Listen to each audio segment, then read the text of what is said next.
আজকে সারাদিন বৃষ্টি হচ্ছে, ঠান্ডা ঠান্ডা ওয়েদার। এই ঠান্ডা ওয়েদারের ভিতরে সন্ধ্যার সময় চায়ের সাথে বিস্কুট খেতে একদমই ভালো লাগছিল না। তো আজকে তেলে ভাজা কিচ্ছু খেতে ইচ্ছে করছিল, তো যেমন ভাবনা তেমন কাজ। চলে আসলাম নিমকি বানানোর জন্য। তো এখানে নিয়ে নিয়েছি আমি ময়দা, কালো জিরে, লবণ আর তেল দিয়ে এটা ভালো করে মেখে নেব। যত সুন্দরভাবে এটা মাখানো হবে ততটাই কিন্তু এটা মচমচি হবে নিমকিটা। তো আমি যতটুকু জানি ততটুকুই তোমাদের সঙ্গে শেয়ার করলাম। তো এখানে একটু উপর দিয়ে তেল দিয়ে এটাকে ঢেকে দেবো 10 মিনিটের মতো। আমার কাছে সময় নয়, যদি তোমাদের কাছে সময় থাকে তোমরা আরও সময় নিয়ে রাখতে পারো।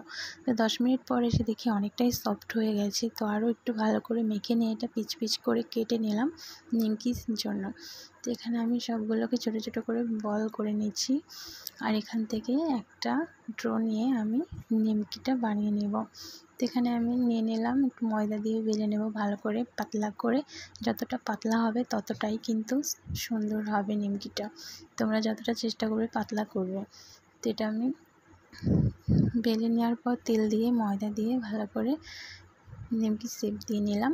তো আমার অনেকগুলো হয়ে গেছে। তো এবার এটাকে আমি একটু কাঁটা চামচ দিয়ে ফুটো ফুটো করে নিই। তো আমার হয়ে গেছে। এবার আমি চুলার কাছে চলে গেলাম। তো হালকা আছে এটাকে ভেজে নিতে হবে। চুলার আঁচটা কিন্তু একদম লোতে রাখতে হবে। তো আমি হালকা আছে এটাকে ভেজে নেব অল্প অল্প করে। আর এটা সময় নিয়ে ভাজতে হবে, সময় নিয়ে ভাজলে কিন্তু খেতেও খুব সুন্দর হবে। তো আমি সময় নিয়ে ভেজে নিলাম। তা হয়েছে, ওটাকেও ভেজে নেব এইভাবে। তো আমার হয়ে গেছে সবগুলো ভাজা। তো এবার আমি তোমাদেরকে দেখাবো কতটা মচমচে হয়েছে এটা।